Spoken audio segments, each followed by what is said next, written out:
अब क्वेश्चन 8 समझिए। Question number कौन सा है? क्वेश्चन 8। तो क्वेश्चन 8 है हमारा, is a point on the side A D produced of a parallelogram A B C D. तो हमने एक पैरेललोग्राम बनाया, ये हमने पैरेललोग्राम ले लिया A B C D, A B, और इसकी ए डी साइड को प्रोड्यूस किया है, तो मैं इसको ऊपर से ले रहा हूँ ए बी सी डी। ये हमने पैरेललोग्राम ले लिया। अब A D produced of a parallelogram A B C D. अब इसकी साइड को आगे इस तरह से बढ़ा दिया गया है, इसको प्रोड्यूस कर दिया गया है। अब and B E intersect C D at F. अब हमसे ये कह रहा है, ये ए डी को प्रोड्यूस किया गया है इस प्रकार के A B C D, B E intersect C D. V E जो है, ये जो है वी ई, ये बी ई हो गई हमारी, ये सी डी को एफ पॉइंट पर क्या कर सकती है, यहाँ पे क्या करती है, इंटरसेक्ट करती है, यानी इसको प्रतिच्छेद करती है, ये इंटरसेक्ट करती है। तब हमें ये शो करना है, सो दैट, तब हमें ये शो करना है, सो दैट, ये शो करना है इसमें ट्रायंगल ए बी ई, ये सिमिलर है ट्रायंगल किसके, सी एफ वी के, सी एफ बी के। ए बी ई सिमिलर है ट्रायंगल सी एफ वी की। तो ए बी ई, ए बी ई, एक तो ये वाला ट्रायंगल हो गया बड़ा वाला, और C F V, C F B, ये वाला ट्रायंगल हो गया। अब इसमें आपको क्या करना है, कोई दो एंगल हम इक्वल दिखा दें तो उसी से ये सिद्ध हो जाएगा, उसी से प्रूव हो जाएगा, शो हो जाएगा। तो इसमें ए बी ई और सी एफ वी, इसकी बात कर रहे हैं हम। तो ये बताओ, इसमें ये एंगल जो है ये इसके इक्वल होता है पैरेललोग्राम में। पैरेललोग्राम में ऑपोजिट एंगल्स क्या से होते हैं, आपस में इक्वल होते हैं। तो हम कह सकते हैं, यहाँ बात कर रहे हैं हम इन triangle A B E and triangle C F B, इसकी बात कर रहे हैं हम। तो इसमें एंगल ए जो है वो बराबर होगा एंगल सी के। एंगल ए किसके इक्वल होगा, एंगल सी के।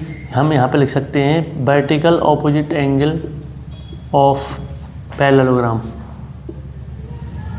पैरेललोग्राम, यानी ये किसी भी समांतर चतुर्भुज के शीर्षाभिमुख कोण बराबर होते हैं, क्योंकि समांतर चतुर्भुज के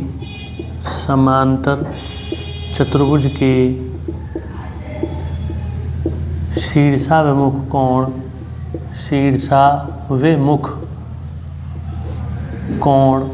कैसे होते हैं, आपस में बराबर होते हैं,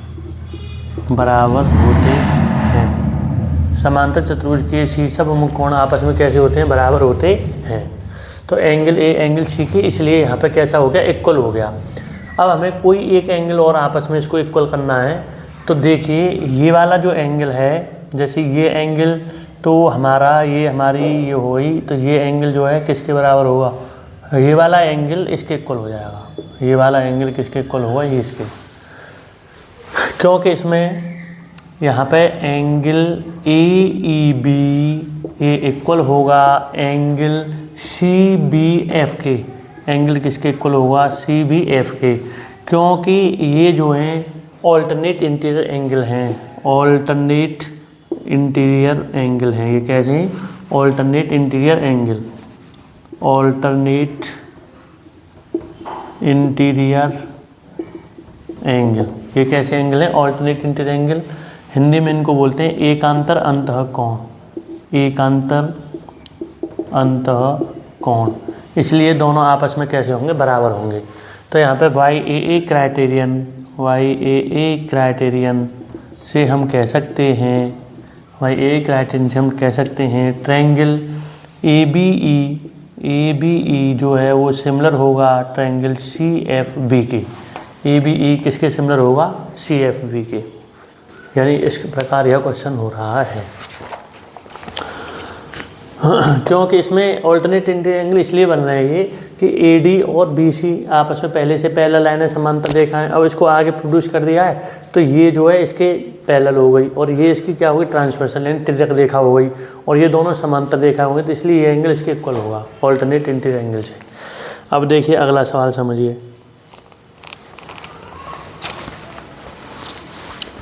इसी में बता रहा हूँ आपको अगला क्वेश्चन। तो अगली वीडियो में बता दे रहा हूँ।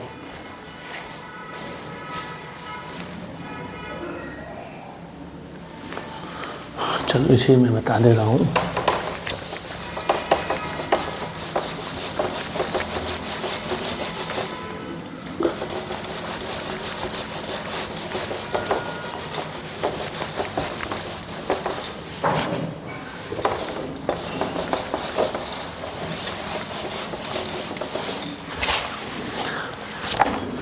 अब हम बात कर रहे हैं क्वेश्चन अगले की। क्वेश्चन नंबर है 9 हमारे पास। क्वेश्चन नंबर कौन सा है? 9 है। और क्वेश्चन इस प्रकार है 9 6.39 इसका फिगर है ये वाला। ये हमने इस प्रकार बनाया,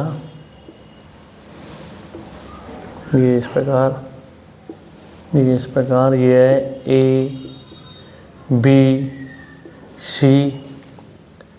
अब इसको आगे बढ़ा लिया है थोड़ा सा और इससे इस पे क्या डाला है? परपेंडिकुलर। और ये भी 90 डिग्री का एंगल है। ये P पॉइंट है और ये है हमारा M पॉइंट। तो इसमें अब ये हमसे कह रहा है कि ABC and AMP ABC and AMP are two right angle at B and M respectively, then prove that। तब हमें प्रूव करना है इसमें कि ट्रायंगल ABC वो सिमिलर है ट्रायंगल AMP, और दूसरे में करना है CA/PA बराबर VC/MP। ये करना है हमें। ट्रायंगल ABC सिमिलर है ट्रायंगल इसके। तो सबसे पहले हम इसकी बात करते हैं हम सबसे पहले। ABC हमें AMP के क्या दिखाना है? सिमिलर दिखाना है। तो इन ट्रायंगल सॉल्यूशन में हम लेके चल रहे हैं in triangle ABC and triangle AMP। अब इसमें एंगल A बराबर एंगल A, ये हमारा कैसा हो गया? ये कॉमन एंगल हो गया। ये कैसा हो गया? Common angle. इसको बोलते हैं हम ओवेनिस्ट कोण। इसको क्या बोलते हैं हम? ओवेनिस्ट कोण। ये हमारा कॉमन एंगल हो गया। अब उसके बाद अगले स्टेप में एंगल AMP बराबर हो जाएगा एंगल ABC के। एंगल ABC बराबर 90 डिग्री। तो YAA क्राइटेरियन से हम कह सकते हैं ट्रायंगल ABC सिमिलर होगा ट्रायंगल AMP। तो ये दोनों कैसे हो गए? सिमिलर हो गई। अब उसके बाद में थोड़ा इस फिगर को इस तरह से बना लीजिए आप, जैसे ABC, तो A यहाँ पे पॉइंट, V यहाँ पर है, C यहाँ पर है। अब उसी प्रकार इसको बनाइए AMP इस तरह से। ये हमारा A पॉइंट हो गया, ये M पॉइंट हो गया और ये क्या हो गया? P point. क्योंकि इसमें ABC इसका ये क्रम हमें देख रखना होगा इस तरह से ABC। तो इसको भी हम इसी प्रकार लेंगे AMP।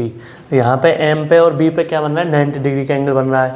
तो अब इस वैल्यू को प्रूव करने के लिए जब ये दोनों ट्रायंगल सिमिलर हो गए तो हम इनकी करस्पॉन्डिंग साइड्स को आपस में, करस्पॉन्डिंग साइड के रेशो को आपस में इक्वल ले सकते हैं हम जो है। तो इसमें ये साइड CA/ ये साइड आ गई PA बराबर, उसके बाद ये साइड BC/ ये आ गई हमारे पास MP। यही हमें लाना था। जब ये दोनों ट्रायंगल सिमिलर ट्रायंगल हो गए तो पहले इनके मैंने क्रम से इनको रख लिया है और इनका फिगर बना लिया है। फिर उसके बाद में मैं इसकी करस्पॉन्डिंग साइडों को, रेशो को आपस में इक्वल कर सकता हूँ। तो ये CA/AP या PA कह सकते हैं बराबर BC/MP। अगर हमें तीसरी साइड की ज़रूरत पड़ती यहाँ पर तो फिर हम इसे न लेके इसे ले लेते। यहाँ पर ये इस प्रकार भी दे सकता था CA/PA बराबर AB/AM। लेकिन इसमें BC और MP लिए हैं तो यहाँ पर हमने भी BC और MP ले ली। इस तरह से क्वेश्चन हो रहा है 9। अब अगला क्वेश्चन समझो अगली वीडियो में।